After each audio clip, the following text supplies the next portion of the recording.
معرفة.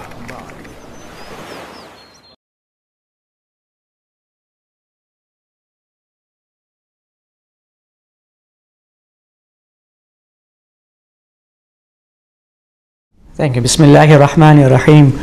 Thank you very much. My childhood, I was born and brought up in Africa, in Kenya. I was born in 1977, and my early education was in Kenya, in a little island called Mombasa, which was predominantly colonized by the Omanis. And the Arab connection and the Islamic connection was there, and I come from a Muslim family, and I was brought up as a Muslim, of course, in Kenya. My education was at an English school in Kenya, in Mombasa, where I did the English O level and A level, what it was known as the GCE system. And in 1995, after finishing my A levels, I got accepted to university in the UK, and I went to a university called Leicester University in the Midlands in England. And I did my undergraduate law there, and I completed my LLB with honors in 1998. After that, I went to do my master's in law, my LLM, again in England, and I completed that a year later. And thereafter, I did what is known as a legal practice course. Under English solicitor provisions, you need to work, do what is known as a legal practice course to qualify as a solicitor. I did that for 1 year, and then I did my training with a law firm for 2 years. I qualified as a lawyer in England and Wales, and I worked there for about 6 years. And my practice was predominantly debt capital markets. So I used to do a lot of securitization work, do a lot of bond issuances, all conventional. In 2005-06, of course, the Islamic finance was catching up, becoming a very prominent source of financing. And I was moved to our Dubai office in 2006 to set up the firm's Islamic finance debt capital markets practice, mostly Sukuk work. And I came here then in 2006, and Alhamdulillah, since then I've been here. The migration to Islamic finance, although my training has been conventional, has been as a result of being in the region, in Dubai, in the Middle East, where a lot of the work is Sharia compliant, and therefore I have become a Sukuk specialist according to some, but I believe I'm still learning.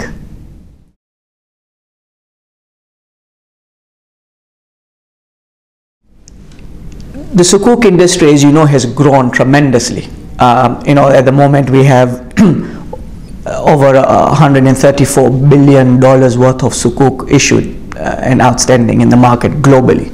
Something that has come from non-existent about 10 years ago to where it is at the size it is today. I think that's a phenomenal growth. With the growth, unfortunately, come challenges as well and difficulties.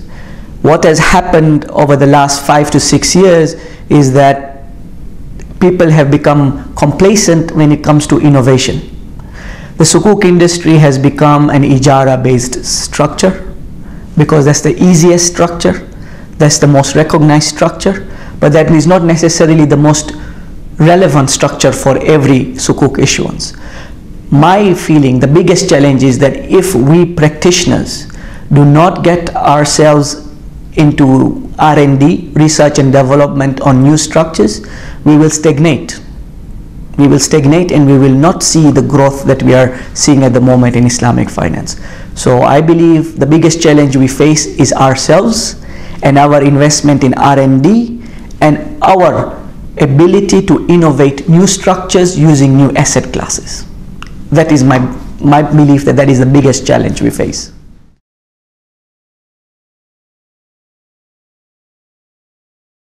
I think that is one of the challenges we face, particularly when Islamic finance and Sharia aspects need to live or cohabitate or coexist in a secular legal system. And I think that is the biggest challenge that we lawyers face, is to have something that complies with the law of the land but is also Sharia compliant. and there have been a number of challenges. There is a very famous case under English law that is called the Shaman Bank versus Maksimka case, where there was an Islamic finance transaction where the parties basically say that we would like the governing law to be English law, provided it does not prohibit or it does not offend the glorious Sharia. This was disputed. It went into the court in England and Wales, up to the Court of Appeal, and the Court of Appeal said that in England that we are not here to decide whether something is Sharia compliant or not. The contract says that it is governed by English law. We will apply English law, and under the Rome Convention, the governing law should always be a law of a nation, not a national law of Sharia.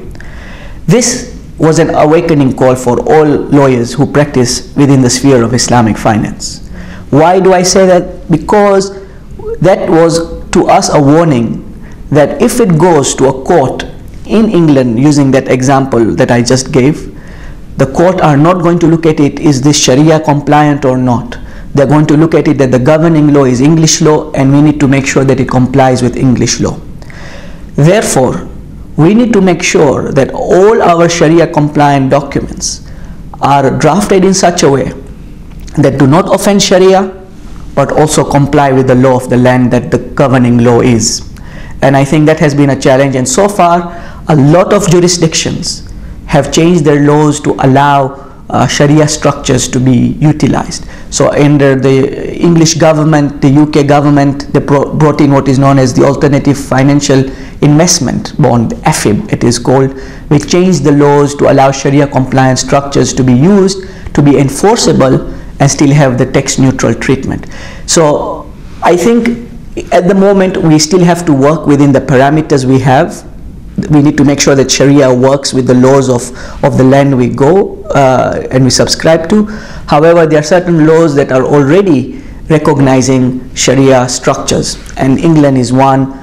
A lot of other jurisdictions already do that as well. France does it. A lot of jurisdictions in Africa are already taking Islamic finance structures as acceptable under the law of the land. So I think we are seeing a convergence of these diametrically opposed issues sometimes, and I think inshallah with time you will have a merger of these contradicting at times jurisdictional issues.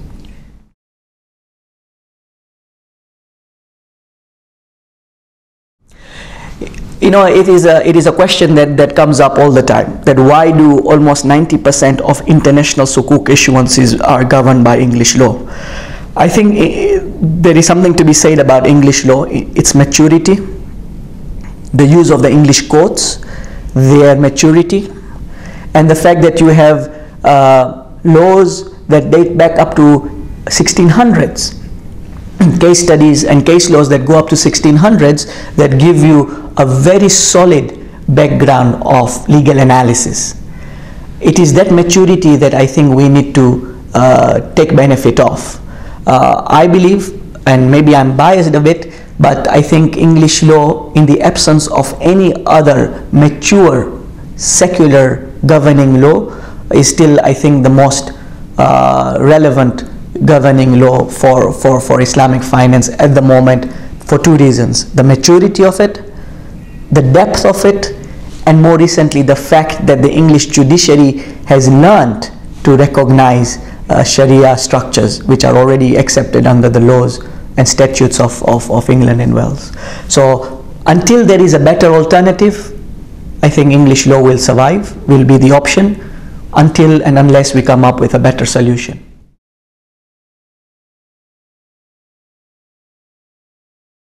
You know, this has become this issue, and the way I classify this issue is asset-based and asset-backed. Asset-based is basically an ultimate corporate risk. There is no true sale of the underlying asset, and the Sukuk holders do not have recourse to the underlying asset. Asset-backed is where there is a true sale of the underlying asset. You have recourse to the underlying asset. The credit risk is not the corporate risk, but the risk of the performance of the underlying asset.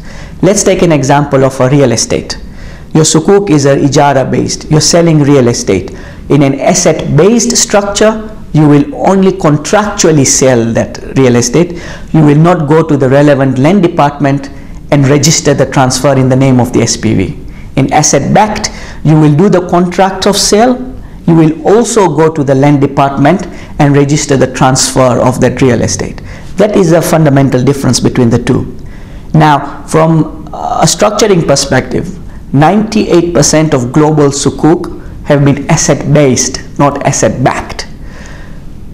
The issue, and you're absolutely right, this issue became a very fundamental point when there was an announcement in 2010 in the UAE where a very prominent Sukuk issuer said that it will not be able to fulfill its obligations. I remember at the time I had a call from a client in the US saying, Mr. Rizwan, we need to foreclose on the underlying asset. And I remember telling the American brother that, sir, I don't think you can, because this was an asset-based Sukuk, not an asset-backed Sukuk. You do not have recourse to the underlying asset. Oh, but I have that land that is sold. I said, yes, but you do not have recourse to it. Please look at the limited recourse language. And that suddenly became an issue. And since 2010, the issue pertaining to asset-based and asset-backed has become a very prominent issue. Whether we will see a shift to the true asset-backed issuance or not, I think we will, but not in the near future. Why? Because Sharia scholars at the moment are of the opinion that an asset-based transaction is Sharia compliant. Why? Because from a Shar'an perspective, they say when a contract of sale has happened, from a Sharia perspective, the sale has happened. Sharia does not need to get confirmation that actually the registration has taken place at the land department. According to Sharia, once you have a contract of sale, the sale is complete. And this is where there is a disconnect between what Sharia's expectations are and what the law of the land's expectations are. In the law of the land, transfer only happens when you register at the land department. Sharia says when you enter into a contract in writing, the sale has happened. We don't care whether you go and transfer it at the land department or not. This disconnect between the reality of the law of the land and Sharia needs to be bridged very quickly. Insofar as scholars will continue accepting asset-based transactions as Sharia compliant, there is very little incentive for issuers, for investors to go the extra mile to make it purer and in line with the spirit of Islamic finance, which has always been asset-backed issuances.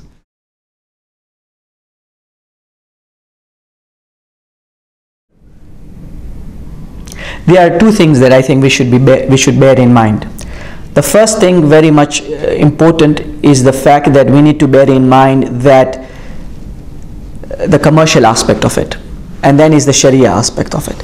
Touching on the commercial aspect first, I think when you're drafting rules and regulations for a law, for a jurisdiction, for Sukuk, I think it needs to be very clear that the tax aspects are neutralized. So people are incentivized to do Sharia compliant structures so that they do not believe that they're going to be unduly taxed on those structures. And this is something that the UK government has done and a lot of Western jurisdictions have done where they have tax liability. So that's the commercial aspect, that if that tax liability is neutralized, people are then incentivized to do Islamic finance. That's one. The other thing that needs to be borne in mind is that a lot of the laws of the land need to understand the structures that are being utilized. The murabaha, the musharaka, the mudarabas, and the ijara, which is ijara is very much utilized in conventional financing, but the others are less so in the true spirit.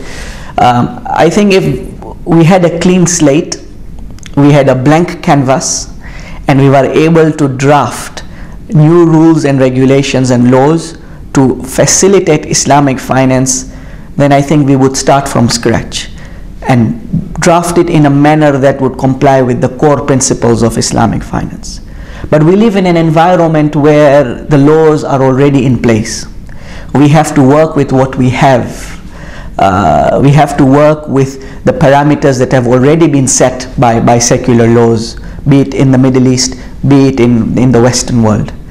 And I think with that in mind, our changes, our ideas have been tapered because we have to work within a very confined space.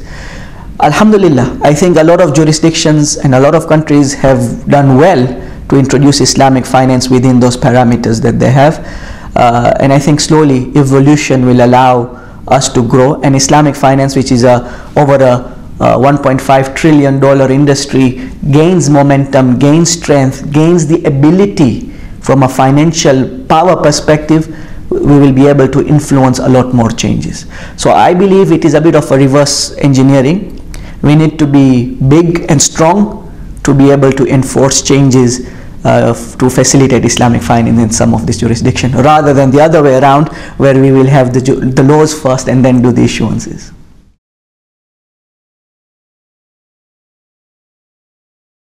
You know, this has become a very prominent issue, and this ties in with my earlier discussion on asset-based and asset-backed. When a default happened on Sukuk, and a number have happened in the market, we know of Investment Dar, we know of Dana Gas, name a few, East Cameron was the other one as well.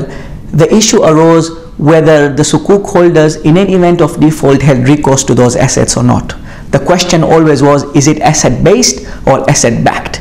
At that time, during the default, most of the investors thought they had recourse to the underlying asset, which was wrong. And I think the prospectuses were very clear. The transaction was very clear that you had no recourse to those assets. But investors still, at that moment in time, believed that they had recourse to those assets. Now, bearing in mind whether it is asset-based or asset-backed, the structuring and the default obviously are influenced whether it is asset-based or asset-backed. If it is asset-based, you are an unsecured creditor in line with all other unsecured creditors. What does that mean? That means that you have to sit around a table with the defaulting party and come up with a solution. Do you want to extend maturity? Are you going to extend the tenor? Are you going to be able to pay me in 3 years' time rather than next year? There are commercial realities that take place. In an asset-backed, you don't, because you straight away take recourse to that underlying asset and you sell it to recover what is due to you. Now, because Islamic finance is relatively new in the current economic climate, the conventional financing has gone through a cycle of peaks and troughs, boom and bust, and they have learned from these mistakes of previous. Islamic finance in its current form has been around for 40-50 years.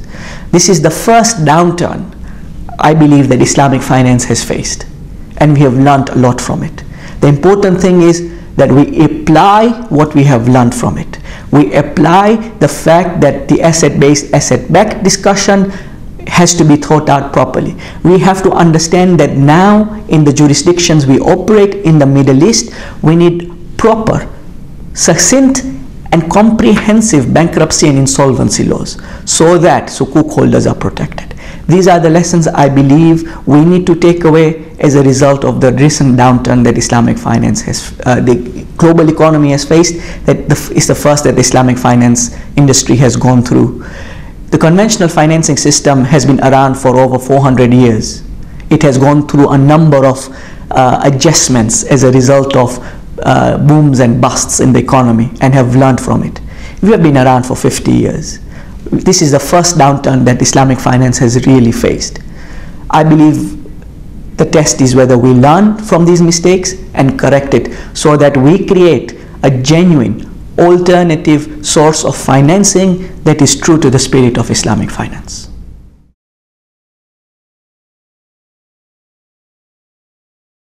Thank you.